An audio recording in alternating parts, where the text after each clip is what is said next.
I'm on my way to a familiar residence on a street called Canyon Close, and I believe it is a residence where a woman has previously been bitten by a rattlesnake, because the guy who called in told me that last year I picked one up there and he had put a bucket over the snake, and the only occasion when that happened last year was at the residence where the woman had been bitten.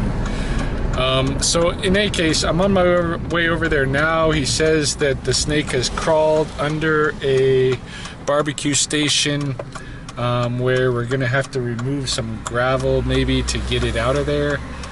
So I'm not exactly sure what the situation is going to require, but I'm definitely going to help them get that snake out of there and get the snake to where it can be safe. They can be safe, everybody can be safe and happy. So we'll see what we encounter when we get there. Well, he went in, I don't think he could get out of it. Now I see here, you know, it looks a little hollow down here too.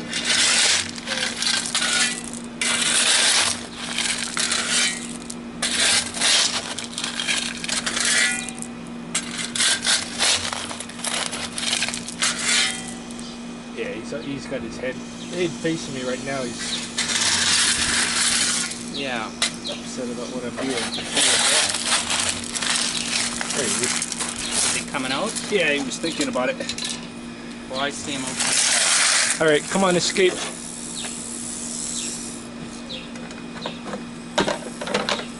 Go ahead, make your escape. He's not a big guy. He's not as big as the ones I've seen. Make your escape.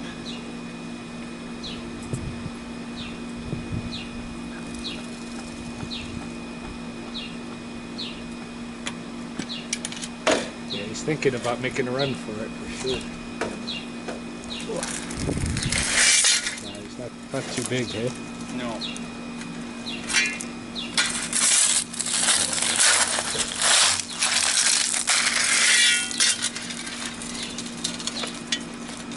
Go ahead.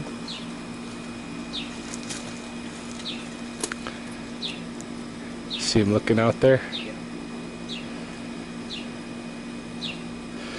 Yeah, if he had more room, he would have already went back up in there, I think. Yeah, he doesn't have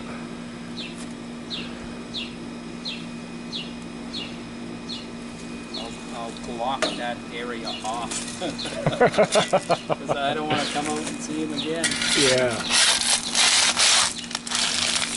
Yeah, give him a little more room on that side. Maybe he'll come out that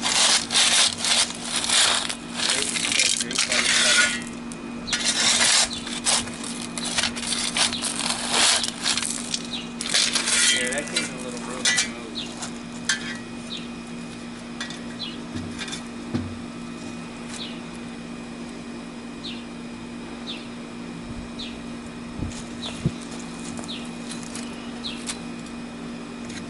Catch many this year? Not as many as last year. Good. It's slowed down a bit. Give him a little nudge, maybe. Turning around at you. Yeah, he's gonna head out, eh?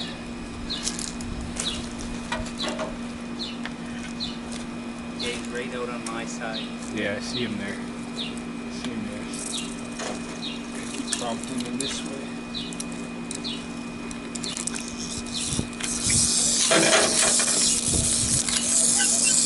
What?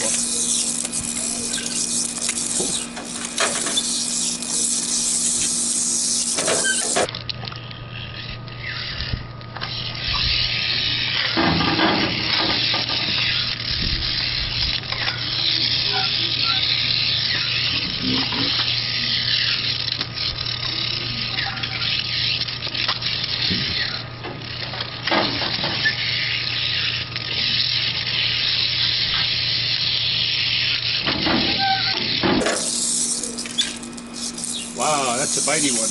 Yeah, he's not happy about all this. I've never seen one that bitey. Yeah, like he threw out many times. I didn't even upset him. Yeah. The last one we had under a bucket, and I just knocked it a few times. Did you see that? Did you see that guy? I did. Yeah, I've never seen one strike that many times. Normally, I mean, it's not surprising that he took at least one strike at me, but Yeah. But he went 3 or 4 times. Yeah, maybe 5. I'd say 80% of the time they don't even take one bite at me. He was pretty thick. I think, you know, because of pushing him a little bit. Yeah, yeah. But even at that was really bitey. I don't know how you do this. Okay, so I was able to coax the snake out from its position below the barbecue stand, and turned out to be a very bitey snake. I forget what the word is called when they're not only striking but actually kind of like throwing their whole body, propelling their whole body at you, but I think it's called saltation. I don't like the word. I actually don't like the word. I think it's a terrible descriptor. Whoever came up with that word saltation, like what is it? You know, I don't know. I don't know what the derivation is. The derivation sounds like salt, so it makes no sense to me. And turning it from a nominal into a verb and saying he salted at me sounds retarded. I would rather just say bitey. So this was a very bitey snake, and I'm on my way to release it at the wood pile by the Upper Popson hibernacula. Strange though, this is the second such bitey snake that I've come across in, you know, this summer even. Last summer, I don't think I came across any snakes that use the saltation technique to defend themselves against me. This summer, it's been twice already, and we still got time left to go. So I don't know why exactly. I don't want it to put fear into people that these snakes are excessively aggressive or anything like that. The real truth is that 80-90% of the snakes I pick up never strike even once. These smaller snakes have the potentiality to throw themselves a little further in their strikes. This one struck, I'm gonna have to watch the video, but I think it struck probably 6 or 7 times at least, in that quick little, you know, bit of time that I pulled it out of, or that I was working with it. So I don't know, but in general, the snakes here are not bitey like that. This one must have been especially infuriated, probably because I pushed him out of a secure place into a danger place, and he would have been much happier if I'd have left him in the secure place, doing his thing, and allowed him to leave when the path was clear. I pulled him out, I put him in danger, and so, you know, he responded appropriately. Well, not exactly appropriately, but as appropriately as can be expected for a snake in fear of its life. So he misread the situation. He's going to be let go right now. That's a good thing. I'm just getting to the wood pile now.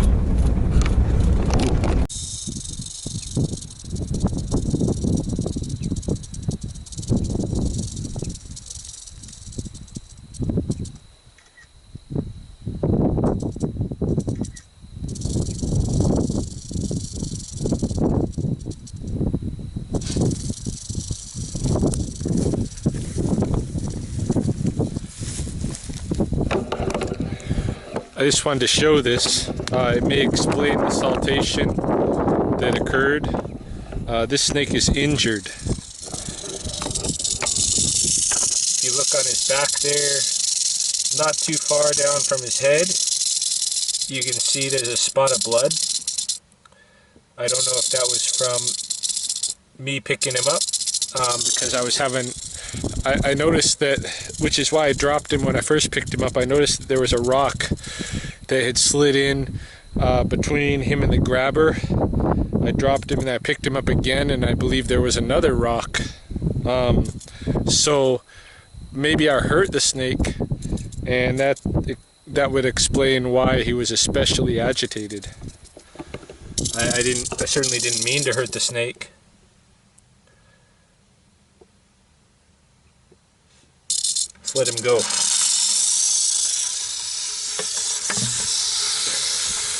Given that he could still strike the way he did, I don't think he was hurt too badly.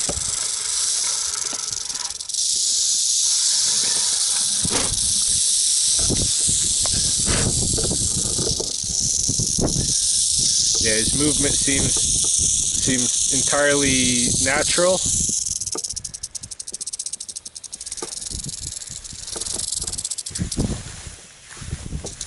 Keep my distance, but I need to grab my materials here.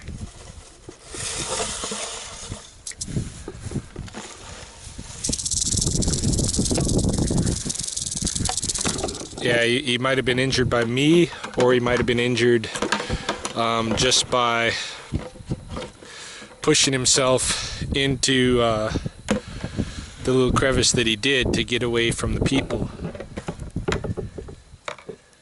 He's calming down now.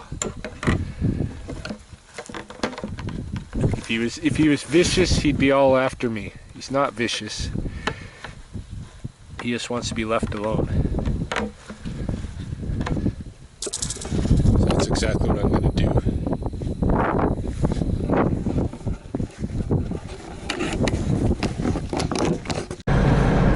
Yeah, just as an afternote, when I started filming at the residence, the woman who had been bitten said she didn't want to be on film, and she went inside, and that's fine. I was actually hoping that she would be a little more open to it, because I would like to get her interview about her experience on film. But I talked to her last time I was at her house last year to pick up a snake, and I talked to her this time again about her experience a little bit. What happened with her was that she was weeding in her garden, and her husband was operating a weed eater nearby at the same time, so she could not hear any rattle as a warning. She was bitten on the finger, and there was immediate pain, and her hand swelled up. She went to the hospital. She says her hand was more like a claw than a hand in the manner that it swelled up. Her husband, right when she was bitten, her husband had the forethought to pull her rings off of her fingers. That was a very good move. And in fact, because of her testimony when she talked to me last year, I actually had my own wedding ring removed from my finger last year. I haven't resized it yet. I'd like to resize it and get it back on there, but at the time last year, I'd been wearing that wedding ring since I was a kid, and my finger had grown and I couldn't even pull it off. So knowing what could happen when the snake bites you, if you have rings, first step, if it bites you on the hand, is get those rings off your fingers. And if you got rings that can't come off your fingers, and you're in a snaky area where you might get bit on the hand doing something, you might want to consider having your rings resized. Her rings were pulled off right away. She was brought to the hospital. Eventually, she was administered with 18 vials of anti-venom. This suggests that her body's response to the venom was extreme, because my understanding is that these prairie rattlesnakes, most of the time, if somebody's bitten and goes to the hospital, they won't even be given anti-venom. I know that dogs are not in most of the cases, and The reason being that the anti-venom can have a stronger effect on the person than the venom itself, unless you were having an extreme kind of allergic reaction to the venom, more than you're normally supposed to have as your average person getting bit by the snake. They won't give you anti-venom. She got 18 vials, which means she's probably having a really strong response compared to what most people will have. Any case, I asked her tonight whether she had any long-term effects from the experience. She said no. She was lucky. Her hand is perfectly normal. She's had, like, some animals, some dog owners have reported that their dogs have kidney and liver issues and might die within a year or two after being bit in a kind of an untimely manner. She said she has had no long-term effects that she knows of from the snake bite. So that's good news, and something I thought I would just share with people who are concerned about getting bit by the snakes in the city.